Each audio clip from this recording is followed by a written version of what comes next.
Niambie the three challenging things about being a father. Well, three challenging things about being a father. One,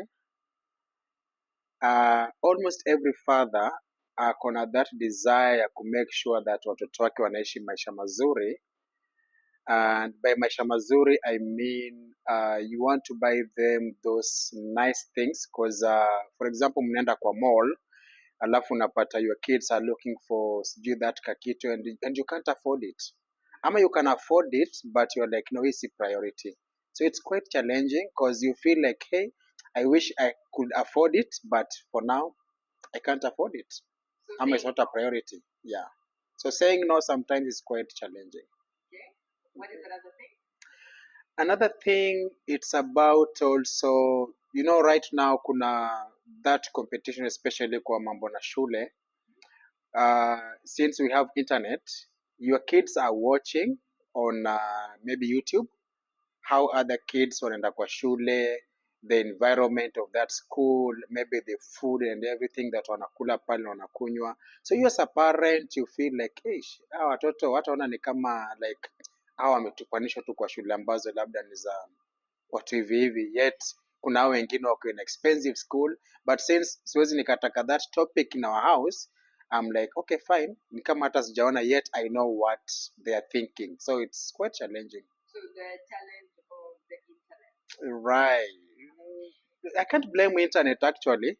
Tuseme tu ni ile sometimes as a human you feel like you're not doing enough, yet you're doing enough, you are thankful to God for what you have achieved and what you have done, but since like unaona ni kama I wish watoto wangu wangekuwa in the same level, but Okay. yeah. What is the last thing? The last thing of being a father, sometimes fathers wanaonekanaga ni kama wakuagi present.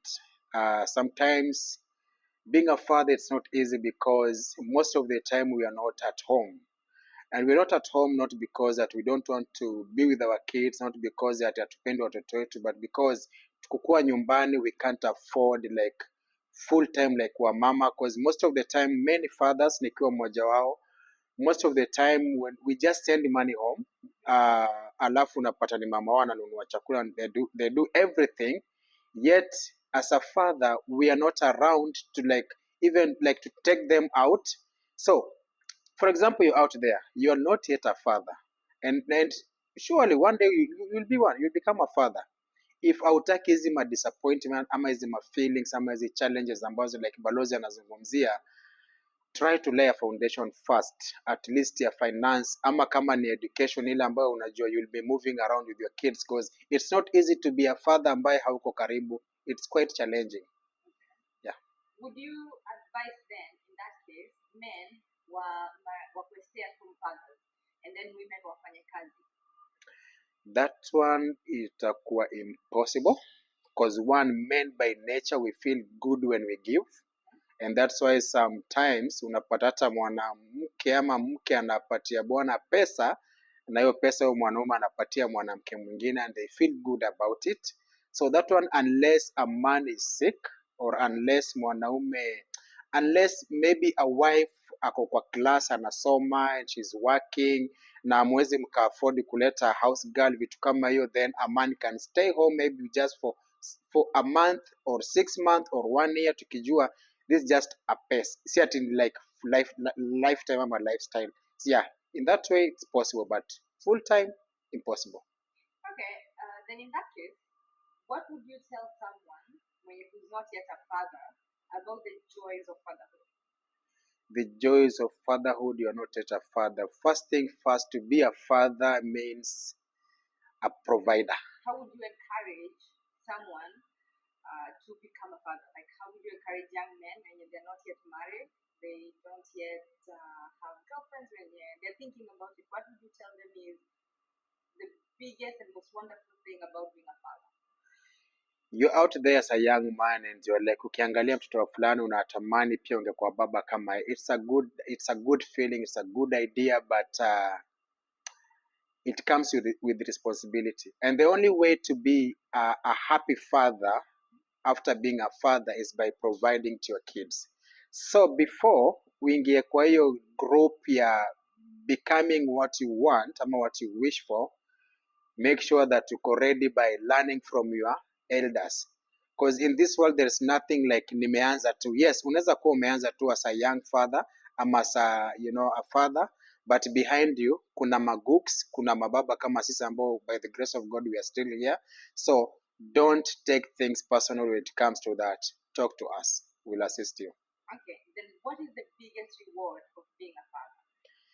The biggest reward of becoming a father, I'm not sure about that, because I'm still maybe a young father.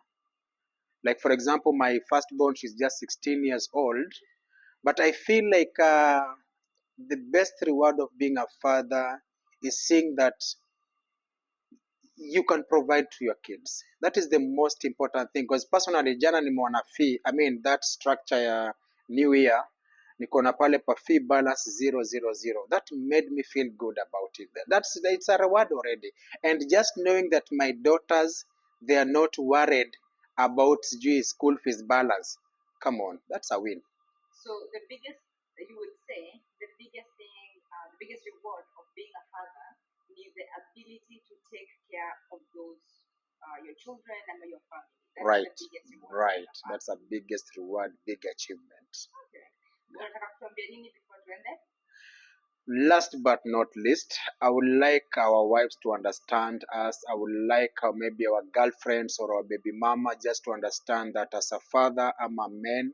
We are trying so hard to make sure that that everything is working like kawaida, whether ni kama in our marriage ama kwa watoto wetu. We are thinking and we are trying our best. So if you see something like I work vile unataka, don't feel like we are not working. We are working just like God. Just because you may pray na hajakujibu vile unataka, it doesn't mean that God ni kisiwi ama ni kipofu, anaona na anasikia. Yeah, thank you.